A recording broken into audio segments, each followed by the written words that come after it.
blossom and or bloom. I am Jessica Sup, a Reiki master teacher and intuitive, and today we have a very special healing session.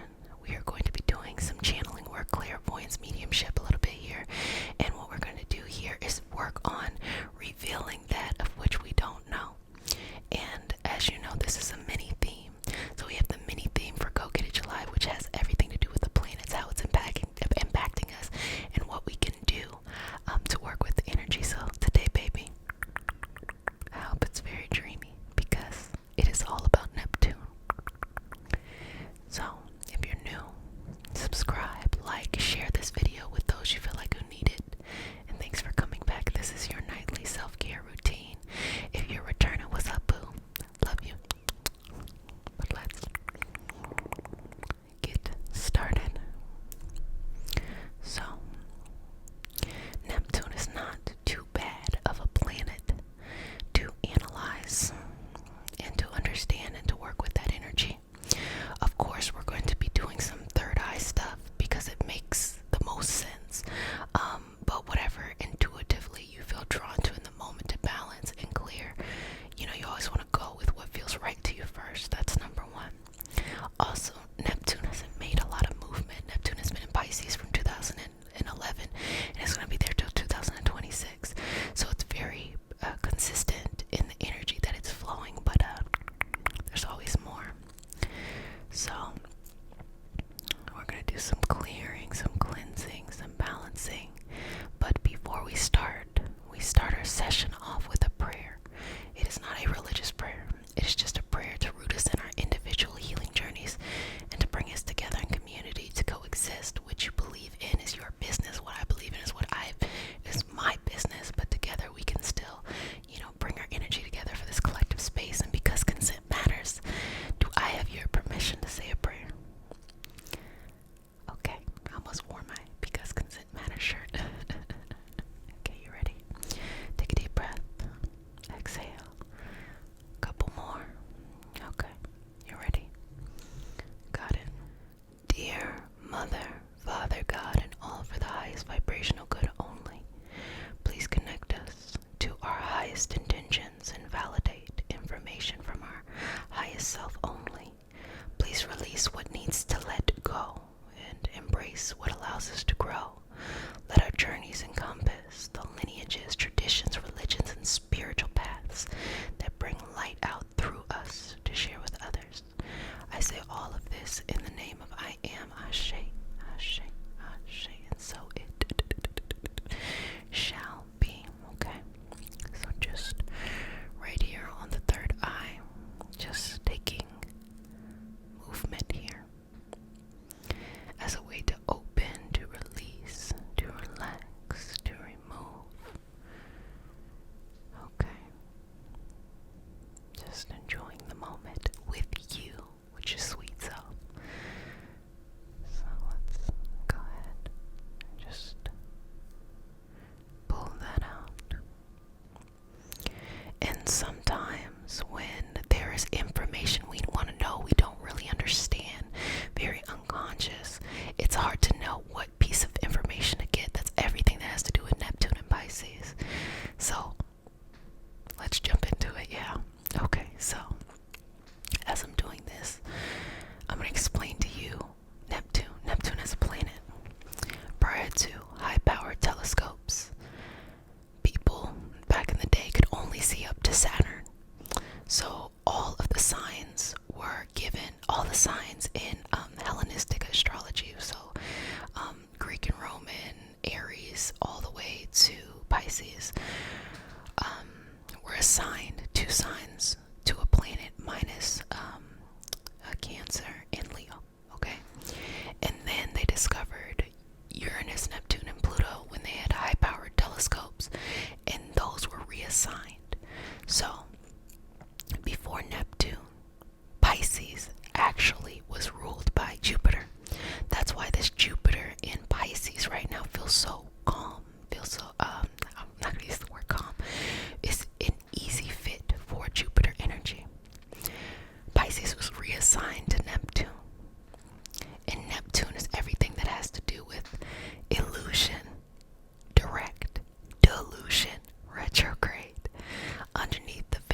same qualities or the characteristics because it's ruled by Neptune. So Neptune in Pisces is an easy fit. It's like the same thing as Mars in Aries, easy fit. The moon in Cancer, easy fit. Saturn in Capricorn, easy fit, because these are ruled by these planets. Okay.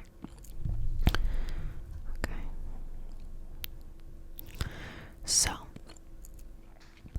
particularly with Neptune in retrograde, there is a difference. As I just stated before, Neptune direct is illusion. Neptune in retrograde is delusion. Okay, I know it might be a little bit confusing, but let me actually break that for you. The Pisces is the dreamer. Piscean energy is you have to believe it before you see it, and fundamentally that is how the universe works. There's energy that flows subtly before anything else comes up, and some people naturally, no matter what signs they have in their chart, they're naturally good at it. Some have to be a little bit more conscious of what they're doing in order to connect, but at the core, Piscean energy is that of the universe, but it is also unconscious. It is not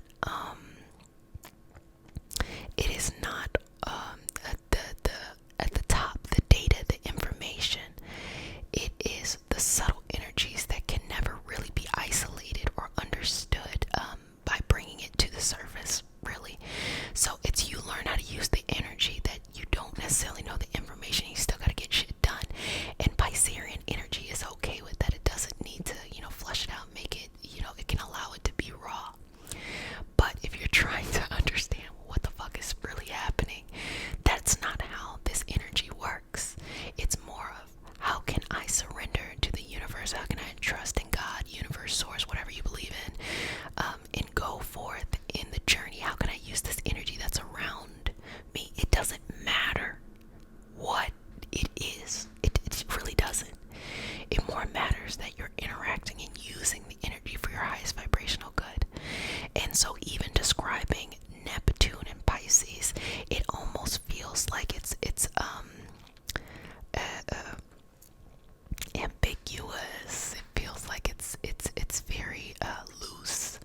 It's not really concrete, because that's essentially what it is. It's all that energy. So let me see the important dates.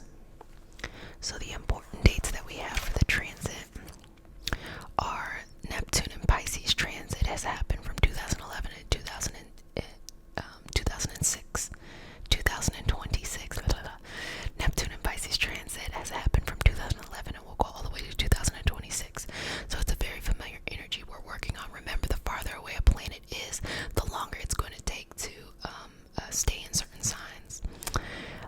And then you have the retrograde period for this year of Neptune and Pisces is June 25th to December 1st. Okay, and so the key themes here are to identify the illusions in life and self-care, unplug, and honestly therapy. And so Neptune will not stand for any kind of delusion that comes up, because even though it sounds crazy that you have to believe something before you see it, it really is. You're just working with the energy of the universe. But to pretend that something is something that is not is very different. Let me run that back a little bit, okay? Because I know you probably got it, but it kind of sounds like the same thing. Like, and if you're a really analytical person, it might be a little bit of a struggle, but no worries. I'm going to explain it again. You have to believe it before you see it, because that is the properties of the universe. It starts in here and then it comes out. That's just the properties. But you cannot think that something is something that it's not, meaning energetically it's flowing differently than how you are saying that it is. Now, that is not to be confused with you want to make something happen, it's flowing differently, and you retune it to where you want to go. No. I'm going to use people, okay? You have a friend in your life and you want to be like, oh, this is a good friend, but the friend honestly is not a good friend to you, but you think, well, if I believe they're a good friend, they'll become a good friend. No, that is not how that works. That's delusion.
anxious, I'd be like, well, get comfortable, because I'm still putting one foot in front of the other.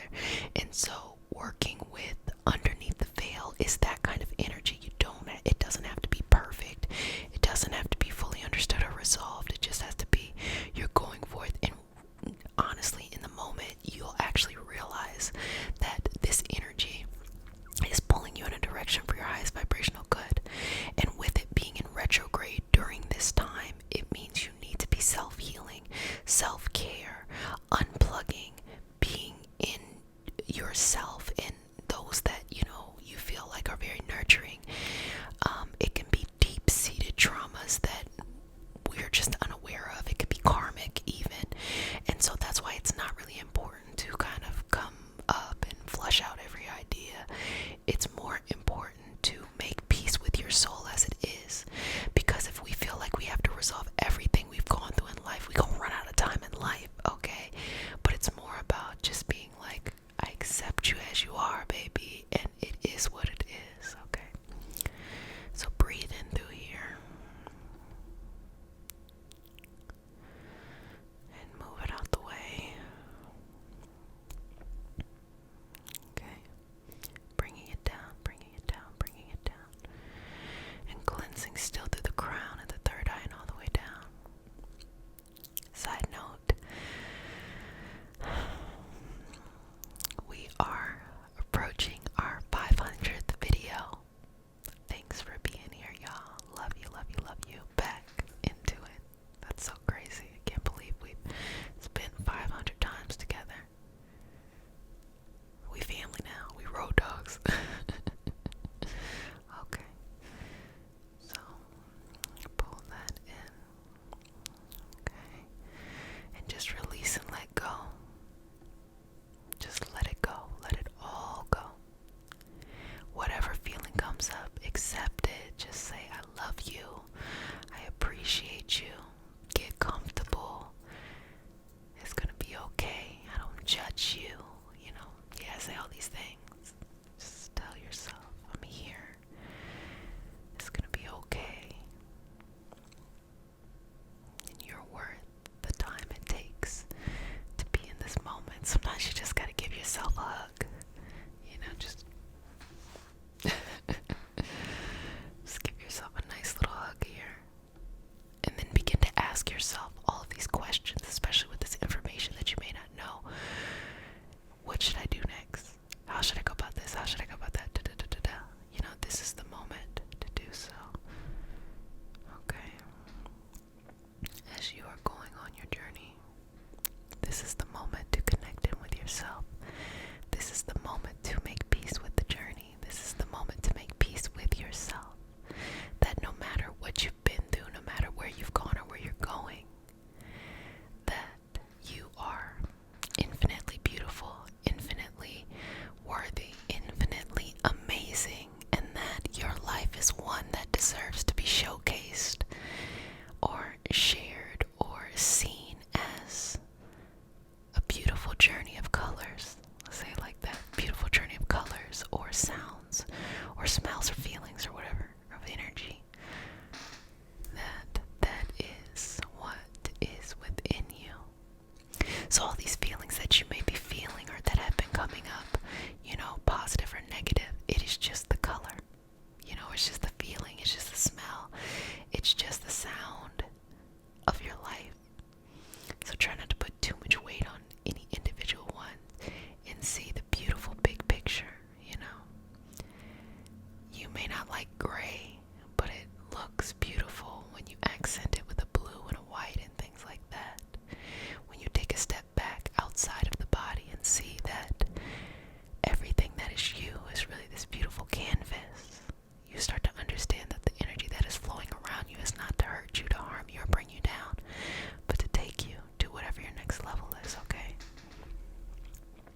is very introspective, very free-flowing energetically, because it has a lot of earth and a lot of fire in their chart overall, then it'll be different than if you have one that is much more kind of free-flowing, because they'll want to assert on the surface rather than asserting underneath the surface. And some people can't tell the difference, some people can. And when I look at my own natal chart, I'm ruled by Mercury, and I have a strong Scorpio energy placement. I'm ruled by Mercury because both my sun sign and my midheaven are ruled by Mercury, Gemini and Virgo.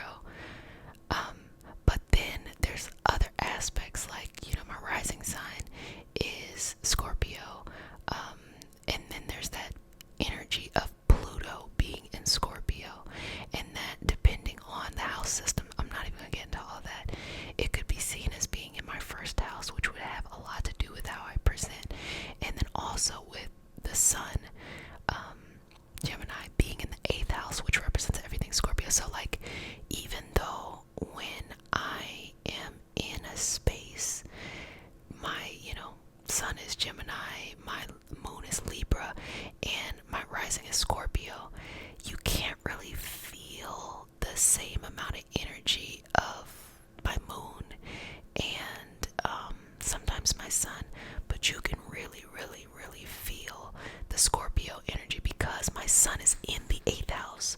So it takes on that property, because Pluto could technically be in my first house. I'm not even going to get into all of that. So that's why you feel it. As you can tell, we're doing this mystical shit. I'm always talking about transformation. I like to think that I'm a little spicy.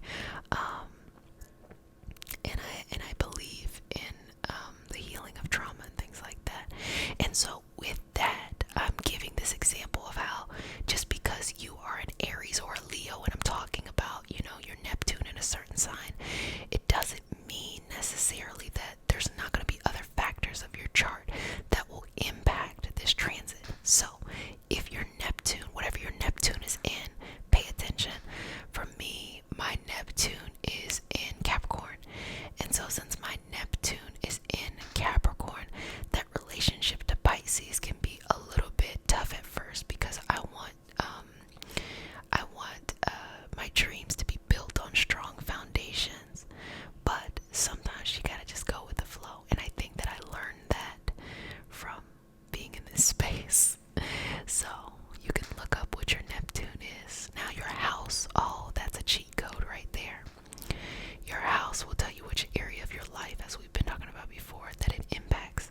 So if you know the house, then you can really funnel down and pay attention, because it may not impact, your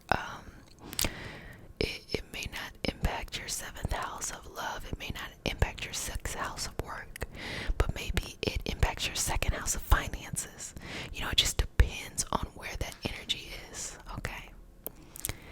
And it to just flow in the ways and in the directions that it needs to flow in. So let's go ahead and go in and use this moment to bring the energy into your body, into the energy around you, to work with the energy you have. Everything is a power source, everything is vibrating, and even things that are solid are vibrating, just at a more condensed rate.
I said it, let me go ahead and say it.